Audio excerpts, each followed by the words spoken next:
ꯑꯩꯈꯣꯏꯒꯤ ꯍꯌꯦꯡꯁꯦ ꯇꯥꯡ ꯑꯃꯀꯣ ꯇꯥꯡ ꯑꯃ ꯊꯥ ꯍꯧꯕ ꯅꯨꯃꯤꯠꯅꯦ ꯇꯥꯡ ꯑꯃꯁꯨ ꯑꯣꯏꯔꯦ ꯑꯗꯨꯒ ꯑꯃꯒ ꯀꯩꯅꯣ ꯊꯥꯁꯨ 12 ꯑꯣꯏꯔꯦꯅꯀꯣ ꯑꯇꯥꯔꯒꯗꯤ 111 ꯍꯥꯏꯗꯤ ꯁꯨꯃꯥꯏꯅ ꯍꯥꯏꯗꯤ ꯇ꯭ꯔꯤꯄꯜ ꯋꯥꯟꯒꯤ ꯑꯦꯅꯔꯖꯤ ꯑꯃ ꯂꯩꯔꯦꯅꯀꯣ ꯍꯥꯏꯗꯤ 111ꯒꯤ ꯄꯣꯔꯇꯜꯁꯨ ꯍꯌꯦꯡ ꯍꯥꯡꯉꯦꯅꯀꯣ ꯑꯗꯨꯅ ꯄꯣꯔꯇꯜ ꯍꯥꯡꯕ ꯃꯇꯝꯗ ꯀꯩꯀꯩ ꯇꯧꯕ ꯌꯥꯒꯗꯒꯦ ꯍꯥꯏꯕꯗꯣ ꯑꯗꯨꯁꯨ ꯍꯥꯏꯐꯦꯠꯇꯪ ꯁꯦꯌꯔ ꯇꯧꯔꯛꯑꯒꯦ ꯑꯗꯨꯒ ꯊꯥꯒꯤ ꯍꯧꯕ ꯅꯨꯃꯤꯠꯁꯨ ꯑꯣꯏꯔꯕꯅꯤꯅ ꯑꯃꯨꯛ ꯍꯦꯟꯅ ꯐꯔꯦꯕ ꯍꯌꯦꯡꯁꯦꯀꯣ ꯊꯥ ꯍꯧꯕ ꯅꯨꯃꯤꯠ ꯍꯥꯏꯔꯒꯗꯤ ꯑꯩꯈꯣꯏꯅ ꯑꯌꯨꯛꯇ ꯇꯨꯝ ꯍꯧꯒꯠꯂꯛꯄ ꯈꯣꯠꯄ ꯀꯩꯅꯣ ꯇꯧꯔꯒ ꯍꯥꯏꯗꯤ ꯏꯃꯨꯡ ꯃꯅꯨꯡ ꯋꯥꯏꯔꯝ ꯐꯖꯅ ꯁꯤꯠꯇꯣꯛ ꯁꯦꯡꯗꯣꯛ ꯇꯧꯔꯒ ꯍꯥꯏꯗꯤ ꯁꯤꯅꯃꯟ ꯕ꯭ꯂꯣ ꯇꯧꯁꯟꯕ ꯈꯣꯠꯆꯟꯕ ꯑꯃ ꯂꯩꯔꯦꯅ ꯍꯥꯏꯗꯤ ꯈꯨꯕꯥꯛꯇ ꯍꯥꯞꯄꯒ ꯁꯤꯅꯃꯟ ꯄꯥꯎꯗꯔ ꯕ꯭ꯂꯣ ꯇꯧꯕ ꯁꯤꯅꯃꯟꯁꯦ ꯒ꯭ꯌꯥꯟ ꯇꯥꯗꯦꯅ ꯍꯥꯏꯔꯛꯄ ꯌꯥꯏꯀꯣ ꯍꯥꯏꯗꯤ ꯑꯩꯈꯣꯏꯒꯤ ꯎꯁꯤꯡꯁꯥꯁꯤꯅꯤꯀꯣ ꯎꯁꯤꯡꯁꯥꯒꯤ ꯄꯥꯎꯗꯔꯁꯦ ꯑꯩꯈꯣꯏ ꯗꯥꯜꯆꯤꯅꯤ ꯁꯤꯅꯁꯨ ꯍꯥꯏꯔꯦꯀꯣ ꯁꯤꯁꯦꯀꯣ ꯁꯨꯃꯥꯏꯅ ꯇꯧꯔꯒ ꯍꯥꯏꯗꯤ ꯀꯩꯅꯣ ꯇꯧꯕꯅꯤꯀꯣ ꯁꯤꯗ ꯗꯥꯜꯆꯤꯅꯤꯁꯨ ꯊꯥꯔꯦꯀꯣ ꯎꯁꯤꯡꯁꯥꯒꯤ ꯄꯥꯎꯗꯔ ꯇꯣꯉꯥꯟꯅ ꯊꯣꯛꯄꯅꯦ ꯄꯥꯎꯗꯔ ꯂꯩꯇ꯭ꯔꯦꯅ ꯈꯜꯂꯁꯦꯀꯣ ꯑꯩꯈꯣꯏꯒꯤ ꯃꯆꯩ ꯃꯆꯩꯗꯣ ꯑꯗꯨꯝ ꯑꯩꯈꯣꯏꯒꯤ ꯈꯣꯟꯗ ꯁꯨꯒꯥꯏꯒꯦꯔꯥ ꯅꯠꯇ꯭ꯔꯒ ꯍꯥꯏꯐꯦꯠ ꯒ꯭ꯔꯥꯏꯟꯗꯔ ꯇꯛꯈꯥꯏꯒꯦꯔꯥ ꯑꯗꯨꯒ ꯇꯧꯔꯒ ꯍꯥꯏꯗꯤ ꯈ꯭ꯋꯥꯏ ꯐꯥꯔꯁꯇ ꯑꯗꯨꯗꯨꯃ ꯂꯩꯔꯦꯀꯣ ꯀ꯭ꯂꯦꯟꯖꯤꯡꯒꯨꯝꯕ ꯑꯗꯨꯝ ꯇꯧꯕ ꯌꯥꯏꯀꯣ ꯍꯌꯦꯡꯁꯦ ꯀ꯭ꯂꯦꯟꯖꯤꯡ ꯍꯥꯏꯔꯒꯗꯤ ꯏꯃꯨꯡ ꯃꯅꯨꯡ ꯀ꯭ꯂꯦꯟꯖꯤꯡ ꯇꯧꯕ ꯑꯗꯨꯒ ꯏꯁꯥꯒꯤ ꯏꯔꯨꯖꯕ ꯃꯇꯝꯗꯀꯣ ꯍꯥꯏꯗꯤ ꯀꯩꯀꯩ ꯇꯧꯕ ꯌꯥꯏ ꯍꯥꯏꯗꯤ ꯄꯔꯐ꯭ꯌꯨꯝꯒꯨꯝꯕ ꯍꯥꯞꯄ ꯌꯥꯏꯀꯣ ꯍꯌꯦꯡꯁꯦ ꯌꯥꯝ ꯐꯩꯀꯣ ꯑꯗꯨꯗꯨꯅ ꯍꯥꯏꯗꯤ ꯀꯩꯅꯣ ꯅꯍꯥꯟꯒꯩꯗꯤ ꯊꯨꯝ ꯍꯥꯞꯄꯣ ꯑꯗꯨ ꯍꯥꯞꯄꯣꯅ ꯍꯥꯏꯅꯀꯣ ꯍꯌꯦꯡꯒꯤ ꯑꯣꯏꯅ ꯍꯥꯏꯔꯒꯗꯤꯀꯣ ꯍꯌꯦꯡꯒꯤꯅ ꯍꯥꯏꯗꯤ ꯄꯔꯐ꯭ꯌꯨꯝ ꯈꯛꯇꯪ ꯍꯥꯏꯗꯤ ꯑꯩꯈꯣꯏꯒꯤ ꯀꯩꯅꯣ ꯑꯣꯏꯔꯒꯁꯨ ꯑꯗꯨꯝ ꯃꯍꯤꯃꯛ ꯅꯠꯇ꯭ꯔꯒꯁꯨꯀꯣ ꯍꯥꯏꯗꯤ ꯑꯗꯨꯝ ꯉꯁꯥꯏꯒꯤ ꯑꯩꯒꯤ ꯁ꯭ꯄ꯭ꯔꯦꯗꯨ ꯑꯗꯨꯝ ꯑꯩꯒꯤ ꯏꯔꯨꯖꯕꯗ ꯑꯗꯨꯃꯥꯏꯅ ꯇꯧꯔꯒ ꯈꯤꯇꯪ ꯑꯗꯨꯃꯥꯏꯅ ꯄꯔꯐ꯭ꯌꯨꯝꯒꯨꯝꯕ ꯍꯥꯞꯄ ꯑꯃ ꯌꯥꯔꯦꯀꯣ ꯑꯗꯨꯒꯤ ꯃꯇꯨꯡꯗ ꯍꯥꯏꯗꯤ ꯑꯩꯈꯣꯏꯒꯤ 111 ꯀꯣ 11 ꯍꯥꯏꯗꯤ 111 ꯅꯤꯅꯀꯣ ꯇꯥꯡ ꯑꯃ 11ꯅꯦ ꯍꯥꯏꯗꯤ ꯀꯔꯝꯕ ꯃꯦꯅꯤꯐꯦꯁꯇꯦꯁꯟ ꯇꯧ ꯌꯥꯒꯗꯒꯦ ꯍꯥꯏꯕꯗꯣ ꯑꯩ ꯍꯥꯏꯔꯛꯀꯦꯀꯣ ꯃꯦꯗꯤꯇꯦꯁꯟ ꯇꯧꯕ ꯌꯥꯏꯀꯣ ꯃꯦꯗꯤꯇꯦꯁꯟ ꯇꯧꯕ ꯈꯣꯠꯄ ꯍꯥꯏꯗꯤ ꯑꯩꯈꯣꯏꯒꯤ ꯀꯦꯟꯗꯜꯁꯀꯨꯝꯕ ꯀꯩꯒꯨꯝꯕ ꯐꯖꯅ ꯊꯥꯟꯕꯤꯔꯒ ꯍꯥꯏꯗꯤ ꯃꯦꯗꯤꯇꯦꯠ ꯇꯧꯕ ꯌꯥꯏ ꯈ꯭ꯔꯤꯁꯇꯜ ꯄꯥꯏꯔꯒ ꯃꯦꯅꯤꯐꯦꯁꯇꯦꯁꯟ ꯇꯧ ꯑꯩꯅ ꯃꯃꯥꯡꯗꯁꯨ ꯍꯥꯏꯕꯗꯣ ꯈ꯭ꯔꯤꯁꯇꯜ ꯍꯣꯜ ꯇꯧꯔꯒ ꯃꯦꯅꯤꯐꯦꯁꯇꯦꯁꯟꯒꯨꯝꯕ ꯇꯧ ꯍꯥꯏꯗꯤ ꯑꯩꯉꯣꯟꯗ ꯂꯩꯕꯀꯣ ꯍꯥꯏꯗꯤ ꯈ꯭ꯔꯤꯁꯇꯜ ꯂꯩꯔꯦꯅ ꯈꯜꯂꯁꯤ ꯁꯤꯒꯨꯝꯕꯁꯦꯀꯣ ꯁꯤꯒꯨꯝꯕ ꯑꯗꯨꯝ ꯄꯥꯏꯕꯣ ꯑꯗꯨꯝ ꯑꯗꯨꯒ ꯑꯩꯅ ꯃꯦꯗꯤꯇꯦꯠ ꯇꯧꯕꯤꯕ ꯍꯥꯏꯗꯤ ꯁꯤꯁꯦ ꯄꯥꯏꯔꯣꯀꯣ ꯍꯥꯏꯗꯤ ꯑꯦꯅꯤ ꯁꯤꯒꯨꯝꯕ ꯇꯝꯕꯜꯁ ꯄꯥꯏꯒꯦꯔꯥ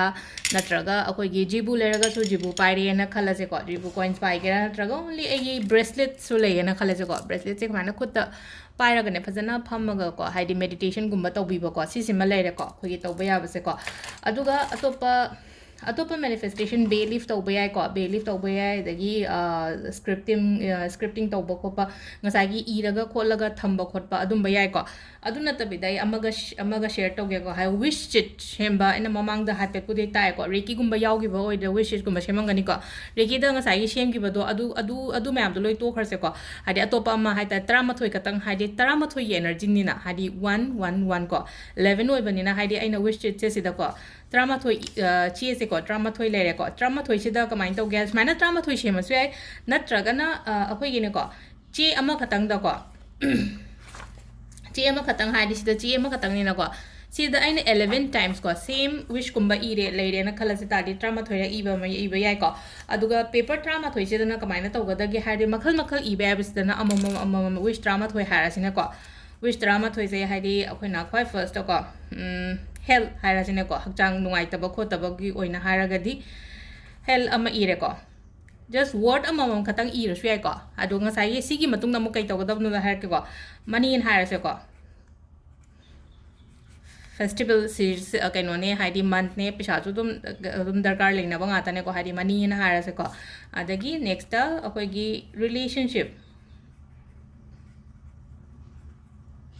अइना इनिंगिबा मैम दो लोइनमक को 13 रगी सेबको अदो सिदा हांगपे को हाइदि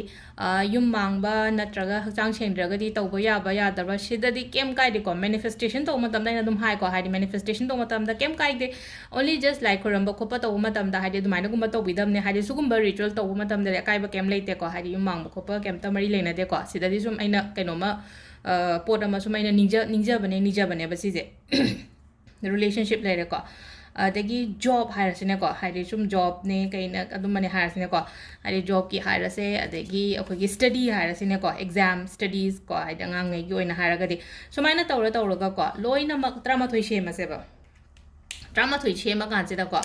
अदो हाइदि 13 ji ngatang si tawbo matam si to candles kun bamba thanbiyo ko phajana nina tana phamaga keno tawbiyo हाइदि disturb tawroidaba ko nung matam gumba ma yengbiraga ko admaina tawraga tawbiro aduga akoina tawba yabse kaino hai kansida ko हाइदि si se potse akoina aina sagi chitra ma thoi sem doise aina si de manga katang ire taidi ai tholak tare ko te kai hai kai idono khangdre ko aduduna हाइदि aigi wish tara ma thoi adum ibe ya ko khalla khalla ga phajana nina tana phamaga ko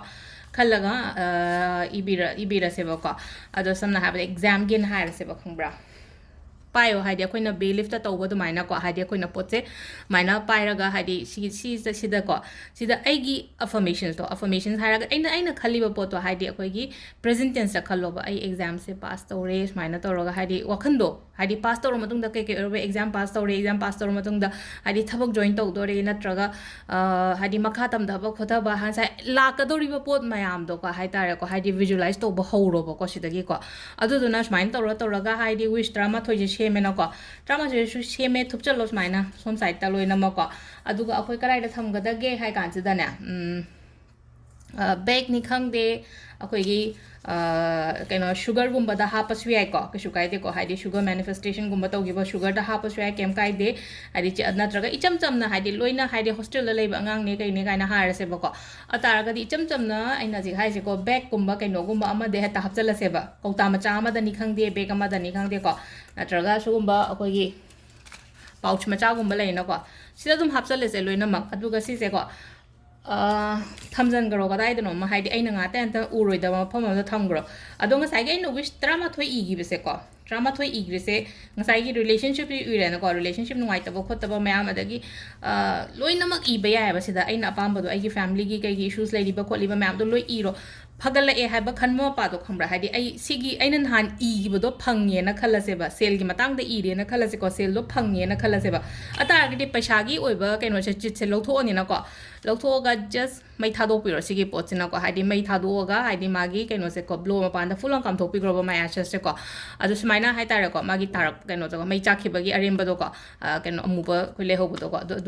adu ma pan da blow to thok ne shima to ba ya re ko khina kaino gi to ba se ko adu ga